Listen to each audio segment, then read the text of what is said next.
안녕하세요. 역사를 사랑하는 청년 윤동현입니다. 가로세로 연구소가 연일 많은 논란을 일으키고 있습니다. 정치계와 연예계를 넘나들며 논란이 될 수 있는 사안이라면 가차없이 상대를 비난하고 가짜뉴스를 생산하고 있는데요. 그동안 가로세로 연구소가 다룬 인물들만 해도 수십 명이 넘지만 그 중에서 논란이 된 몇 가지만 이야기를 하자면 2020년 김건모에 대한 의혹을 키우며 법적 대응으로 이어갔지만 결국 이 사건은 가로세로 연구소의 근거 없는 추측으로 일축되어 김건모의 무혐의 가능성이 제기되고 있는 중이고, 같은 해 박지선 고인 모욕 논란에 대해서 세상을 떠난 지 얼마 되지도 않은 사람을 이용하여 관심을 모으려고 한 것이 문제가 되기도 했습니다. 최근에는 한예슬 남자친구 논란을 불러일으켰다가 한예슬의 해명과 함께 명예훼손으로 고소당할 위기에 처했습니다. 이번 영상에서는 가로세로 연구소의 문제점을 이야기해보겠습니다.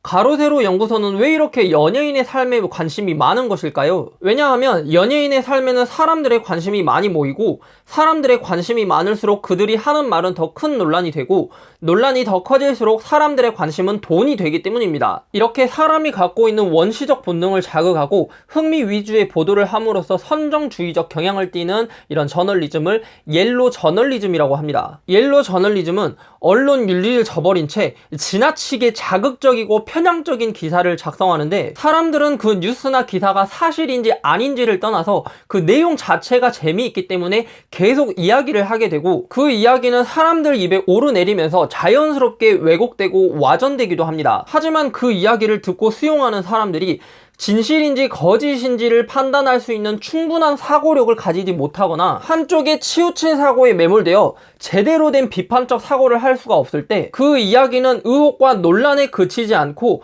사실 그 자체로 여겨지기도 합니다. 가로세로 연구소는 바로 이 점을 노리는 것입니다. 그들이 노리는 타깃층 또한 주로 극우 세력이나 노인층이며 절대 다수의 신뢰를 얻기보다 자신들의 의견을 맹신할 수 있는 사람들입니다. 다시 말해서 그런 사람들이 있기 때문에 가로세로 연구소가 존재하는 것입니다. 그렇다면 가로세로 연구소를 어떻게 처벌할 수 있을까요?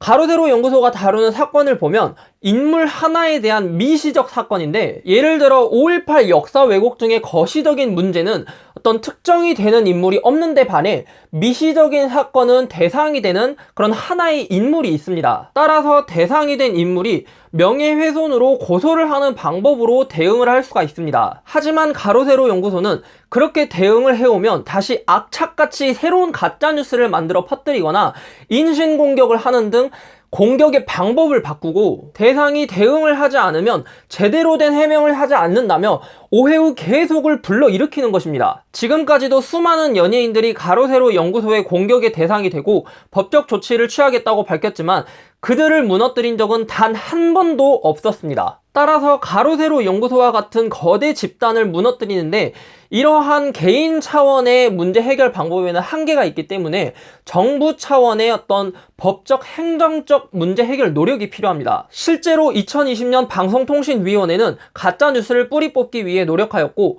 극우 세력을 선동하며 가짜뉴스를 퍼뜨리는 여러 유튜브 채널이 삭제되기도 했습니다. 다시 말해서 가로세로 연구소가 더 큰 문제를 일으키기 전에 민간과 정부가 합동하여 문제를 원만하게 해결할 필요가 있다는 것입니다.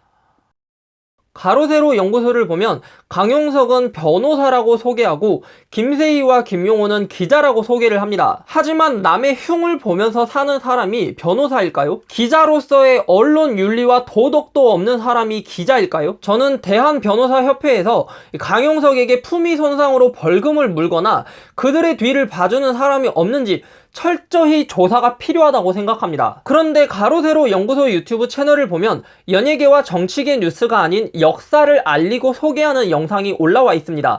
또한 최근에는 근현대 역사 인물을 주제로 한 뮤지컬을 만들어 사람들 앞에서 공개적으로 무대를 선보이기도 했습니다. 이런 사람들이 말하는 역사가 과연 진실된 역사일까요? 객관성도 없고 편견과 오류가 가득하지는 않을까요? 그런 사람의 영상을 보느니 차라리 제가 만든 역사 논문 리뷰나 책 리뷰 한 편을 보시는 것이 여러분의 삶에 더 이로울 것이라고 생각합니다.